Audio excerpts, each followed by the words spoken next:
Hello बच्चों, let's read this question. The question says classification done on the basis of cytological information, chromosome structure and their behavior is known as. तो आपका जो classification होता है जो किसके base पे होता है, साइटोलॉजिकल इन्फॉर्मेशन जो हमें देती है. साइटोलॉजिकल इन्फॉर्मेशन में किसकी बात करेंगे, क्रोमोसोम स्ट्रक्चर की और उसके बिहेवियर की बात करेंगे. तो उसको हम कहते क्या हैं, उसको हम इनमें चारों में से मॉलिक्यूलर क्लासिफिकेशन कहते हैं, साइटोटेक्सोनॉमी कहते हैं, या फिर हम कीमोटेक्सोनॉमी कहते हैं, या फिर इसमें कैरियोटेक्सोनॉमी कहते हैं. इसको चारों में से कौन सा ऑप्शन जो है वो करेक्ट है. तो यहाँ पे बात करेंगे की कॉन्सेप्ट की. अब की कॉन्सेप्ट में यहाँ पे हम बात कर रहे हैं साइटोलॉजिकल इंफॉर्मेशन की. Cytological information.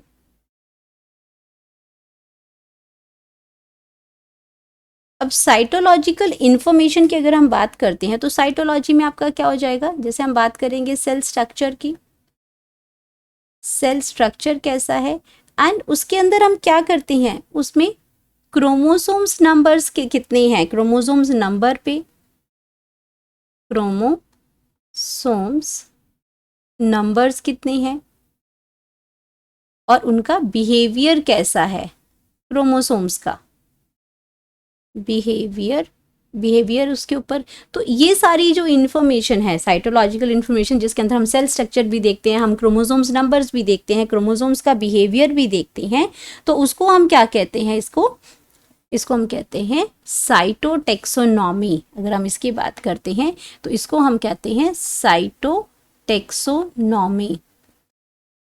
साइटोटेक्सोनॉमी जिसमें हम स्टडी ही क्या करते हैं, हम ये सारी चीज़ें स्टडी करते हैं, उसको कहते हैं साइटोटेक्सोनॉमी. तो अगर मैं अपने सही ऑप्शन की बात करती हूँ तो बी हमारा क्या आ जाएगा, साइट, इसमें करेक्ट ऑप्शन आ जाएगा, क्योंकि साइटोटेक्सोनॉमी के अंदर हम यही सारी चीज़ों को स्टडी करते हैं.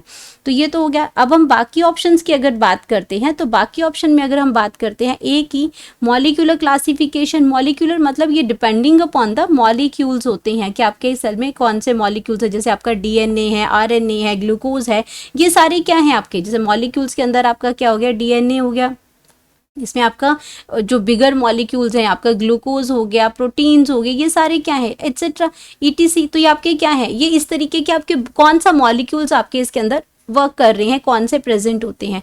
लेकिन यहाँ भी वो आपका साइटोलॉजिकल के अंदर नहीं, मॉलिक्यूलर क्लासिफिकेशन के अंदर आ रहा है, लेकिन हमें पूछा गया है साइटोलॉजिकल इन्फॉर्मेशन में, तो ये गलत हो जाएगा. ये ऑप्शन बिल्कुल करेक्ट है.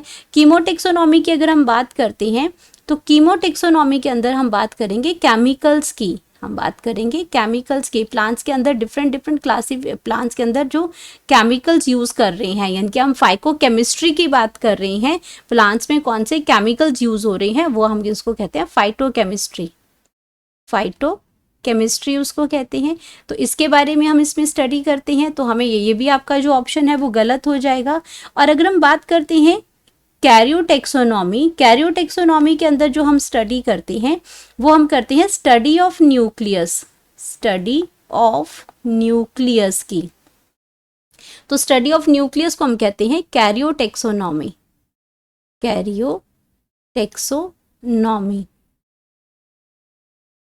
तो ये ऑप्शन भी आपकी क्या हो जाएगी, रॉन्ग हो जाएगी.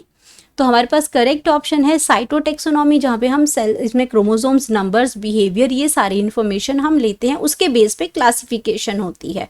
तो हमारे पास आ जाएगा करेक्ट ऑप्शन